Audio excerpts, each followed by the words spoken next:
Hay un tema que siempre es el favorito dentro de los temas de conversación que tengo en consulta con mis pacientes y también cuando estoy en conversaciones con personas con las que paso tiempo, y es el tema de si la felicidad existe o no. Hay algunos que dicen que en sí no existe, que saben lo que es la sensación de estar contentos, pero no plenamente felices. Otros dicen que sí que existe, que es cuando nos sentimos orgullosos por el trabajo que hemos hecho tiempo atrás. Otros dicen que está asociado a una sensación de paz y de bienestar. Otros que es cuando sientes orgullo por la persona que eres. Bien, en el vídeo de hoy quiero hablar de eso. En el vídeo de hoy quiero hablar acerca de si la felicidad existe o no. Quiero darte mi definición propia de felicidad y algunas acciones que he comprobado en primera persona que nos acercan un poquito más a eso que tanto buscamos. Fijaos, los científicos la definen como bienestar subjetivo. Esencialmente es la experiencia de emociones positivas. La felicidad implica un estado de ánimo positivo en el presente y un esperanzador futuro. O por ejemplo, otra definición que a mí me gusta mucho es la que dice que la felicidad no es algo que tú persigas, sino que es como una mariposa que cuando haces lo correcto y estás en propósito, llega y se posa en tu hombro. Es decir, en lugar de perseguir a la mariposa, que en este caso sería la felicidad, lo que se haría sería construir un jardín pues muy bonito, que ese jardín sería uno mismo, y en el momento en el que estás bien contigo mismo en propósito y sabiendo que estás haciendo lo correcto, esa mariposa llegará y se posará en el jardín. Sin embargo, si te centras en perseguirla, volará y se irá cada vez un poquito más lejos. Después de trabajar con bastantes pacientes que estaban atravesando crisis existenciales enormes, he llegado a tener una especie de mural mental formado por diferentes puntos y he podido comprobar cómo una vez que cada uno de esos puntos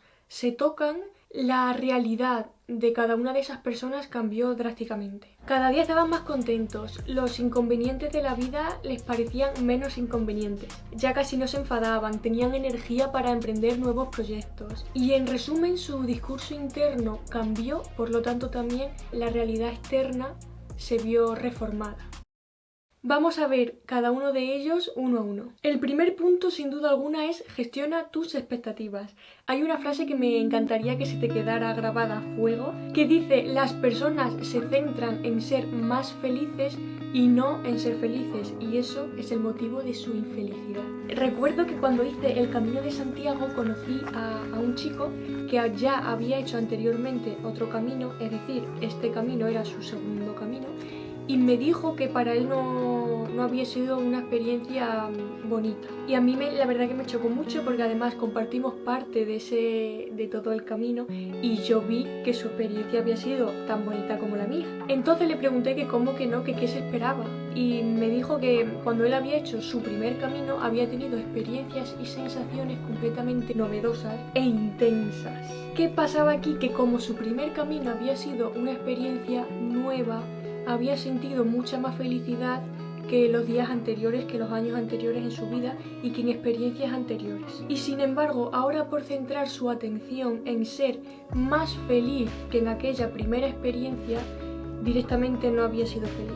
A lo que quiero llegar con esto es que no tienes que luchar por ser más feliz en tu próximo viaje, en tu próximo trabajo, en tu próxima relación. Simplemente tienes que centrar en ser feliz. Este chico del que os hablo no estaba mal porque su segundo camino de Santiago hubiese salido mal. Estaba mal porque comparaba dos situaciones, su primer viaje con este segundo. Es decir, no estaba mal por lo que pasaba, estaba mal por el ejercicio mental que hacía. Era su diálogo interno lo que le estaba amargando la experiencia y no en sí lo que estaba sucediendo. Bien, pasamos al segundo punto, el neuroticismo. No sé si te sonará esta palabra, pero es el principal enemigo de los psicólogos. El neuroticismo es el arte de amargarte la vida mediante la tortura mental. Hace no mucho leí en un libro una frase que decía algo así como: no salir de casa para evitar alguna desgracia es la forma más eficaz de ser un desgraciado. Cuando uno es demasiado exigente con la realidad, es una persona neurótica. El neurótico imagina que la realidad debe de ser de una forma específica y si no es así, o se frustra o se entristece.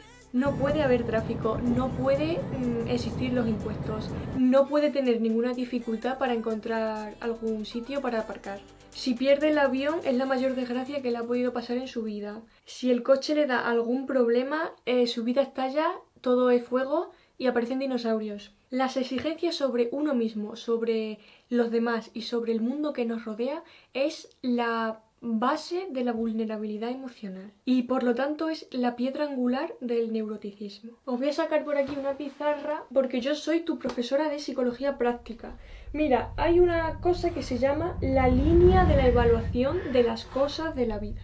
Es un poco largo, pero es muy importante que se entienda este concepto porque si eres una persona neurótica te ayudará muchísimo. Hay una línea en la evaluación de la gravedad de las cosas de la vida. Esto es muy grave, esto es grave, esto es normal, aquí estaría bueno y aquí es pues muy bueno, muy positivo lo que me está pasando. Una persona neurótica siempre coloca todo lo que le pasa en es absolutamente terrible, es muy grave esto que me está pasando. Os pongo un ejemplo de un paciente que tuve hace poco que tenía problemas en un pie, en uno de sus pies, y venía a consulta porque estaba absolutamente deprimido por el problema que tenía en su pie. Él podía hacer su rutina, pero sí que al tener ese problema que no podía ni conducir ni andar bien, bueno, pues había tenido que dejar de hacer momentáneamente según qué cosas en su día a día. Vale, llegó porque por ese problema en un pie estaba muy deprimido.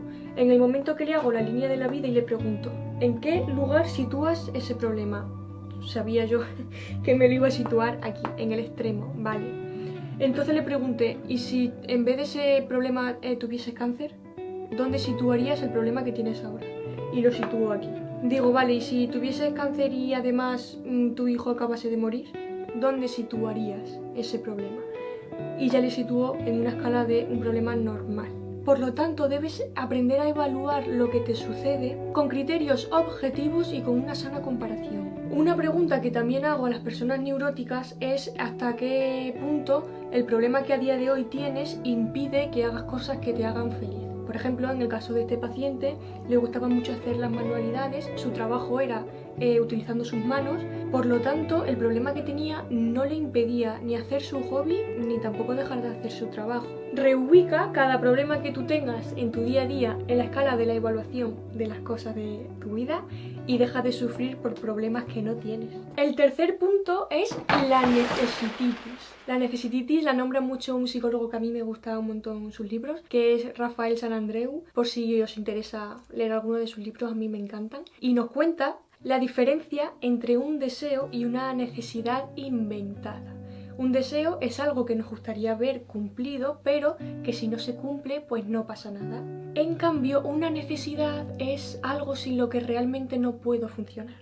Es bueno tener deseos, de hecho es algo natural, pero siempre y cuando no los transformemos en necesidades inventadas. Los deseos causan placer y las necesidades inventadas generan ansiedad, depresión, inseguridades, insatisfacción. El problema que los seres humanos tenemos en general es que creamos necesidades inventadas a partir de deseos. Y es la creación de esas necesidades artificiales lo que nos produce malestar emocional tanto si las conseguimos como si no. Si no lo consigues, te sentirás mal absolutamente todo el tiempo. Y si lo consigues, siempre lo podrías perder. Y al ser una necesidad para ti, ya estarías de nuevo introduciendo en tu vida miedo e inseguridad al pensar en esa posible pérdida. Es como el que tiene la necesidad de comprarse una moto. Te compras la moto hasta que la tienes y ahora la posibilidad de perderla o de que le pase algo no te deja disfrutarla. Te has convertido en un esclavo de la moto. La persona madura emocionalmente sabe disfrutar de los deseos que se han cumplido y los disfruta porque está dispuesto a perderlos. Solo podemos disfrutar plenamente de lo que sabemos que podemos prescindir. Cada necesidad inventada es una fuente de debilidad. Y ten en cuenta que la necesititis no se sacia nunca. Y de aquí pasamos al cuarto punto. Quizás sea el que más me guste. Y es no querer tener la razón. La gran mayoría de las discusiones familiares, de pareja, en amistades, con compañeros de trabajo, se dan por querer tener la razón. Al ver que el otro no nos la da, nos enfadamos y nos frustramos. De hecho, he acompañado a muchísimas personas durante su proceso de duelo por una separación de ruptura de pareja. Y si había un sentimiento que se repetía en la gran mayoría de esas personas y además con una intensidad súper elevada, era la rabia. Y no era rabia que venía causada por el hecho de que la relación en sí hubiese fracasado. Sentían tantísima rabia porque querían tener la razón y su expareja no se la daba. Hace ya un tiempo recuerdo que yo salí de una relación y estaba en clase y se acercó un profesor a preguntarme que qué tal estaba, que qué tal lo estaba llevando. Y yo estaba así un poco, le dije, no entiendo nada porque me siento mal por no sentirme mal.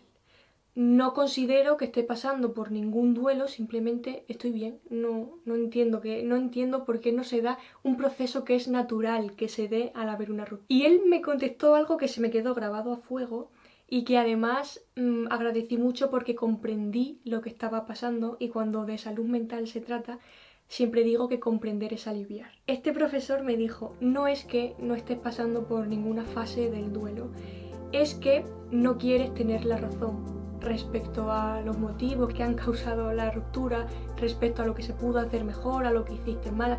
Te da igual, y como te da igual tener la razón como no tenerla, eso te está generando una paz mental increíble. De ahí viene tu bienestar. Y fue a partir de ese día en el que tengo muy presente la importancia de tener trabajado tu ego. Si quieres tener la razón es porque quieres agrandar tu ego. Y hasta que no comprendamos que ser una persona humilde genera muchísima paz, quizás no tengas niveles de bienestar apropiados. Pasamos al sexto punto, y en este vamos a tratar el tema de que el éxito no da la felicidad. El éxito en sí es algo que carece de importancia. Es tan solo un juego.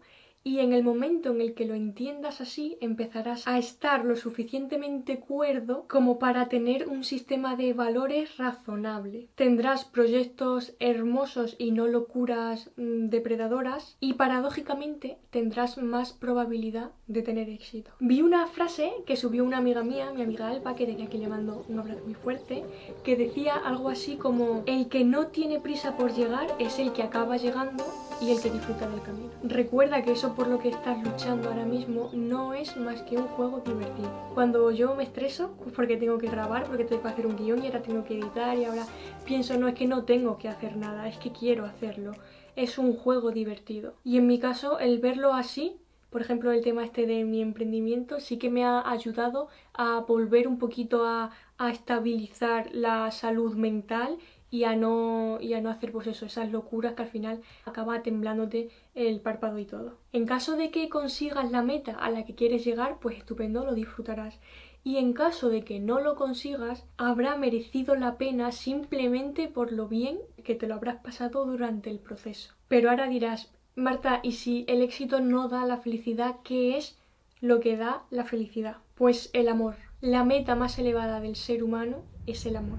Al empezar este año leí el libro de Viktor Frankl, de El hombre en busca de sentido. Ese libro trata de las fases, psicológicamente hablando, por las que pasaron tanto él como sus compañeros cuando fueron prisioneros en campos de concentración durante el régimen nazi. Y cuenta cómo llegaron a comprender que incluso habiendo sido despojados de todo aquello cuanto habían conseguido en la vida, todavía podían sentir felicidad cuando pensaban en el reencuentro con sus seres queridos. Una vez que pienses a fondo en cada uno de los puntos que hemos ido viendo a lo largo de este vídeo y los pongas en práctica en tu día a día, es complicado que te consideres una persona infeliz. En mi caso, yo sí me considero una persona feliz, y es por cada una de las cosas que hemos ido viendo en este vídeo. En el momento en el que empiezas a conocer de dónde vienen tus emociones, en qué momento estás empezando a luchar por algo que te está quitando la salud mental y que en realidad su único fin debería de ser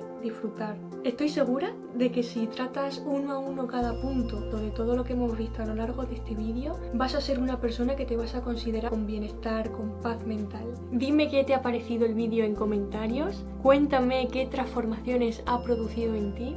Una vez más me siento genial por haberte transmitido toda mi energía. Nos vemos en el próximo vídeo y mientras tanto, pórtate muy bien contigo. ¡Adiós!